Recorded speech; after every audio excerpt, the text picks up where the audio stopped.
Une ville sous haute sécurité policière pour un sommet des BRICS de la plus haute importance.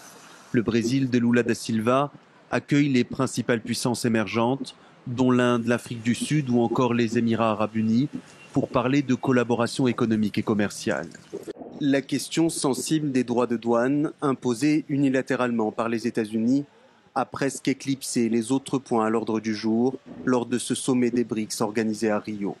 Les puissances émergentes, la Chine, l'Inde, le Brésil et la Russie en tête, ont exprimé leurs sérieuses préoccupations sur le sujet, affirmant que ces mesures douanières affectent les perspectives de développement économique global. Le groupe des BRICS a également déploré un effondrement du multilatéralisme. L'idée d'une alternative au dollar pour le commerce au sein de l'Alliance n'est plus un tabou. Il est nécessaire d'élargir davantage l'utilisation des monnaies nationales dans les paiements mutuels. La création d'un système de règlement et de dépôt indépendant au sein des BRICS permettrait de rendre les transactions monétaires plus efficaces. L'utilisation des monnaies nationales entre nos pays a augmenté régulièrement.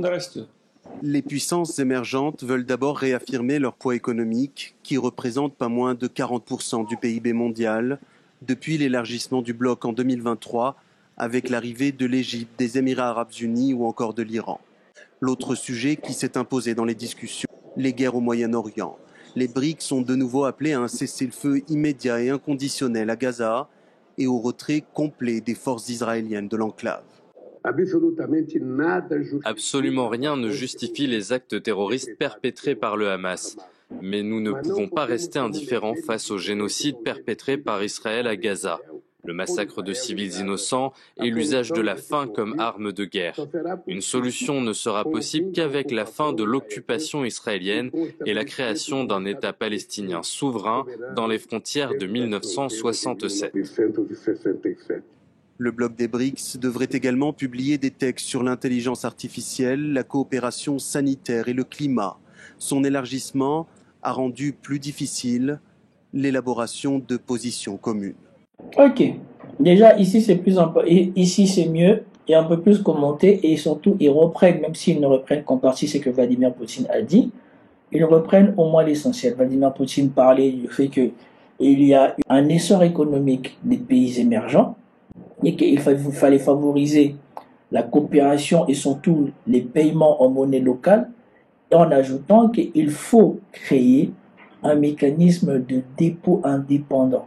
Ce qui ici est en train de remettre en cause les structures financières dominées par l'Occident, puisqu'on déposait essentiellement l'argent d'abord aux États-Unis et dans l'Union européenne. Et donc, nous allons bien voir qu'est-ce que ça va être à la suite. Et donc, maintenant, nous allons commenter cette information sur les BRICS. La question Parce qu'il y a des parallèles qui sont intéressants. Sensible des droits de douane imposés unilatéralement par les États-Unis a presque éclipsé les autres points à l'ordre du jour lors de ce sommet des BRICS organisé à Rio. Les puissances émergentes, la Chine, l'Inde, le Brésil et la Russie en tête, ont exprimé leurs sérieuses préoccupations sur le sujet, affirmant que ces mesures douanières affectent les perspectives de développement économique global. Le groupe des BRICS a également déploré un effondrement du multilatéralisme. Ok, d'accord. Donc là, dans un premier temps, ça se rapproche à la vidéo que je vous ai publiée ce matin. Je vous ai dit que la Russie, la Chine, l'Iran sont les pays de l'avenir et ils ont été tous les trois attaqués de manière diverse par l'Occident. La Russie a reçu une bombe nucléaire économique auquel elle a survécu. La Chine a reçu l'attaque des douanes auquel elle a survécu. L'Iran vient de subir l'attaque du proxy du Moyen-Orient auquel encore elle a survécu. Et donc, ils ont échoué sur les trois volets. Et donc, ici, ils reviennent petit à petit sur ces trois choses. Bien que ici, on ne fasse pas un focus sur l'Iran, on voit bien que ça commence ici par la préoccupation première. Nous savons que Donald Trump a voulu réviser ses droits de douane essentiellement pour combattre la Chine. Bien évidemment pour faire les poches à ces soumis qui sont les Occidentaux et qui se sont couchés. Mais c'était essentiellement pour essayer de rééquilibrer la balance avec la Chine. Puisque la Chine était le principal pays où la plupart de ces firmes américaines produisent, ensuite vendent à leurs filiales qui sont à l'extérieur des États-Unis pour ensuite revendre ces choses-là aux Américains et donc faire éviter de payer les impôts ou les taxes aux États-Unis. Et donc c'était un moyen d'handicaper non seulement la Chine, mais aussi de récupérer de l'argent sur les entreprises américaines.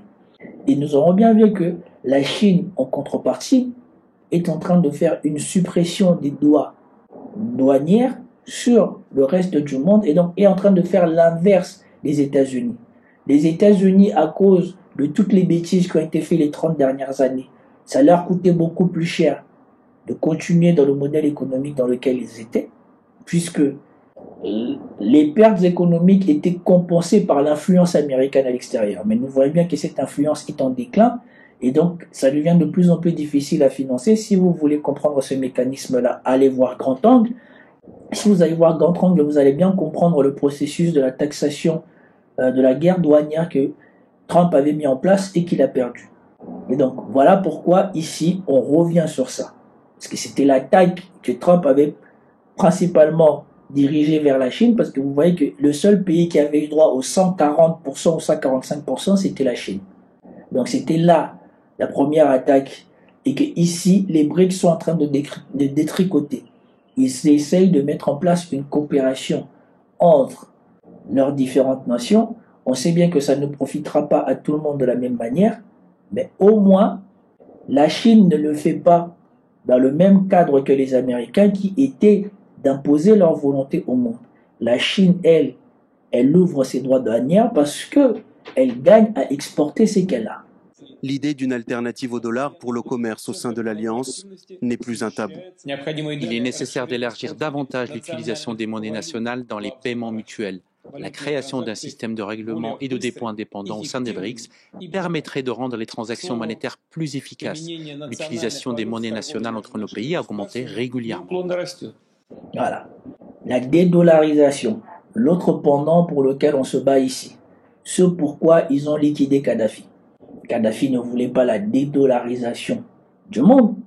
Si son projet, qui était de mettre en place la monnaie de l'Afrique et donc de mettre fin à la monnaie, le CFA, qui dérangeait les Français, mais aussi cette monnaie-là qui allait handicaper les Américains, puisque les Africains allaient moins avoir besoin de dollars pour leurs échanges internationaux, étant donné qu'ils allaient avoir une monnaie, non pas comme le dollar qui était basé sur le pétrole, mais là, la monnaie allait être basée sur les talons or.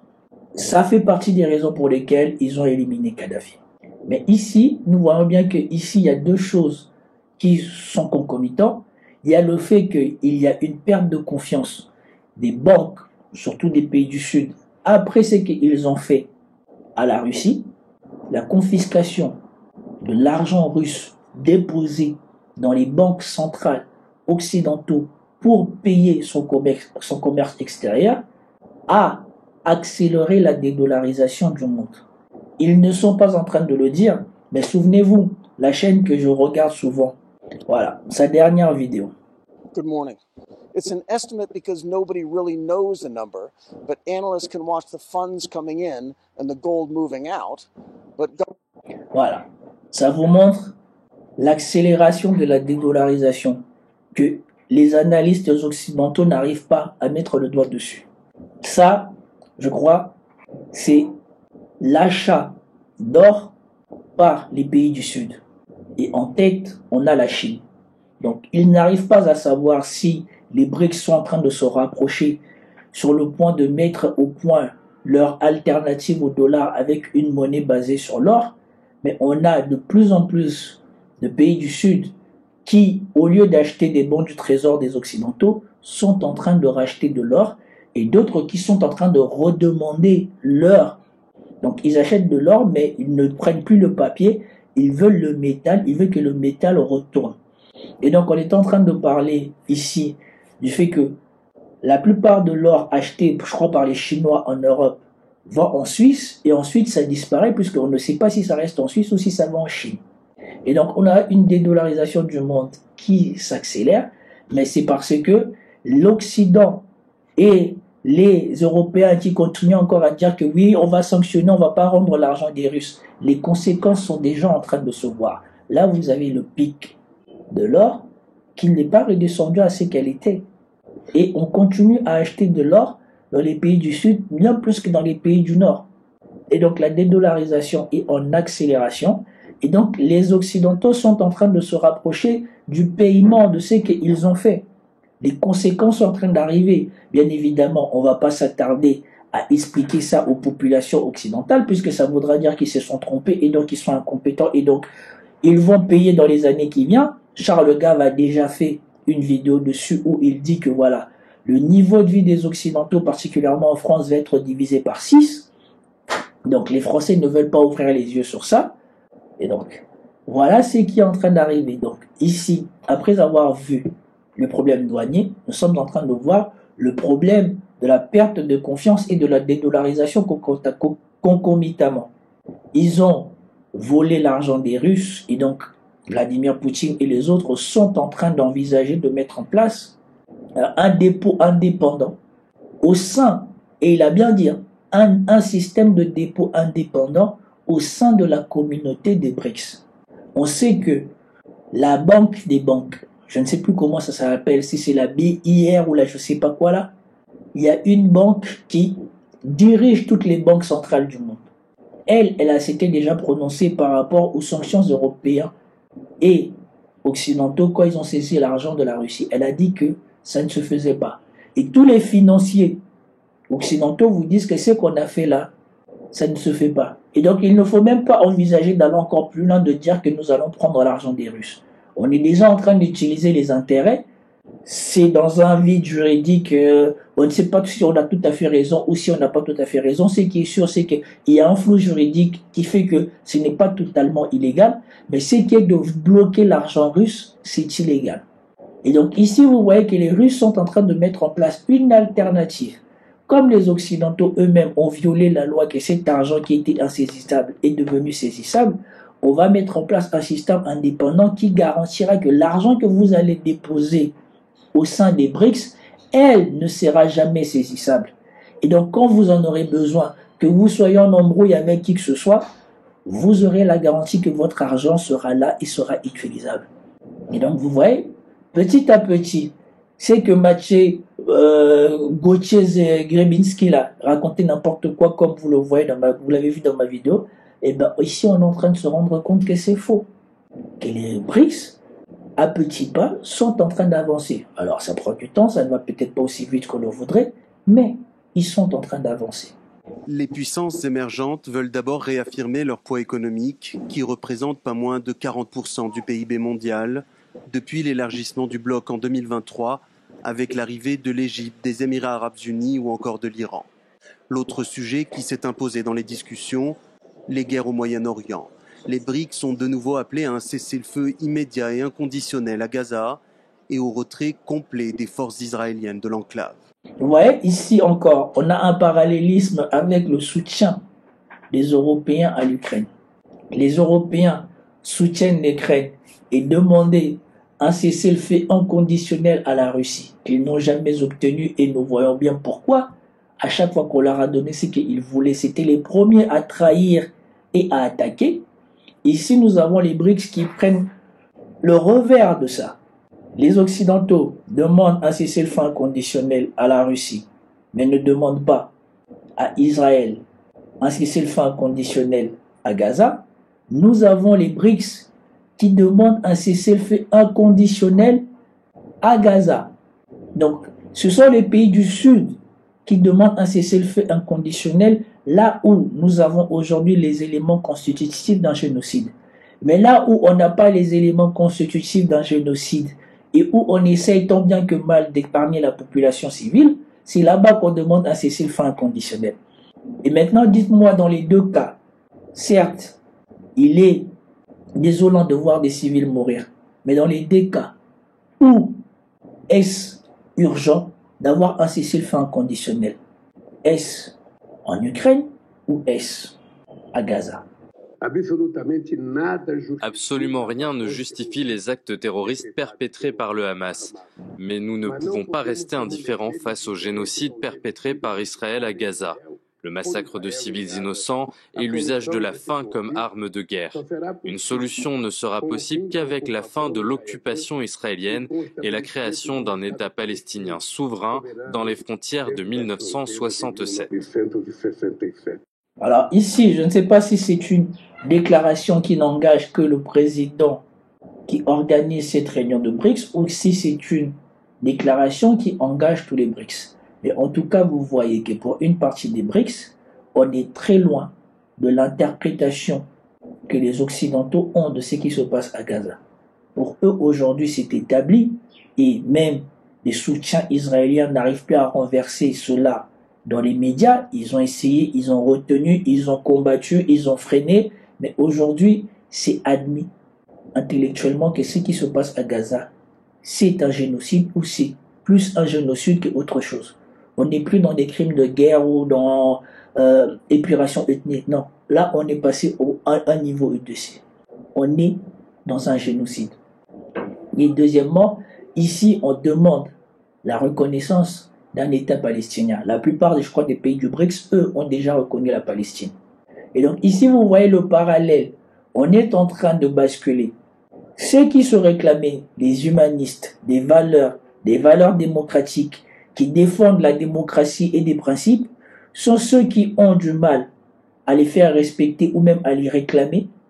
Et ceux que l'on disait que soi-disant c'est le reste du monde, ils ne savent pas, c'est des barbares, ils nous envient notre façon de vivre, c'est eux aujourd'hui qui ne se réclament pas de ces valeurs, mais qui défendent la dignité humaine.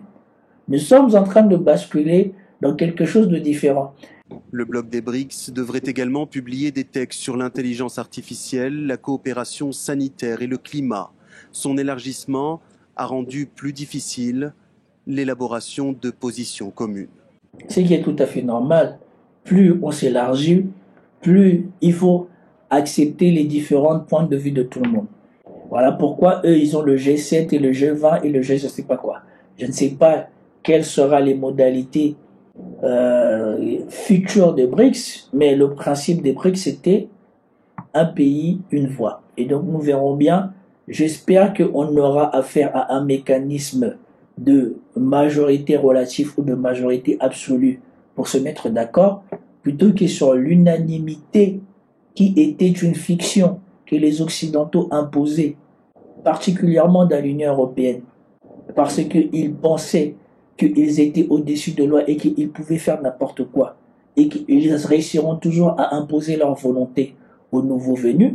C'est qu'on a vu que aujourd'hui ça ne marche plus et eux-mêmes maintenant sont en train de chercher un moyen pour essayer de revenir sur les traités constitutifs de l'Union européenne, parce que la Hongrie et la Slovaquie, je crois, ou la Slovénie, ne sont pas d'accord avec les différentes sanctions que l'Union européenne voudrait prendre contre la Russie, ou même pour l'adhésion de l'Ukraine dans l'UE.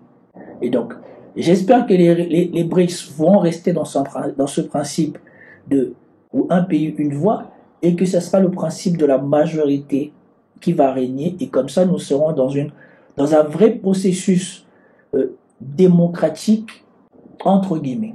Parce que pour moi, quand on commence à parler de démocratie, j'ai plus directement dans ma tête, ça sonne manipulation. Parce qu'à force d'avoir vécu ça, d'avoir commenté ça, je sais bien que ceux qui se vantent ou ceux qui se prévalent de la démocratie sont la plupart du temps des menteurs qui savent que voilà, ils vont avoir le résultat qu'ils veulent en manipulant les choses. Merci à tous de m'avoir accompagné et bonne journée à vous tous. Peace out.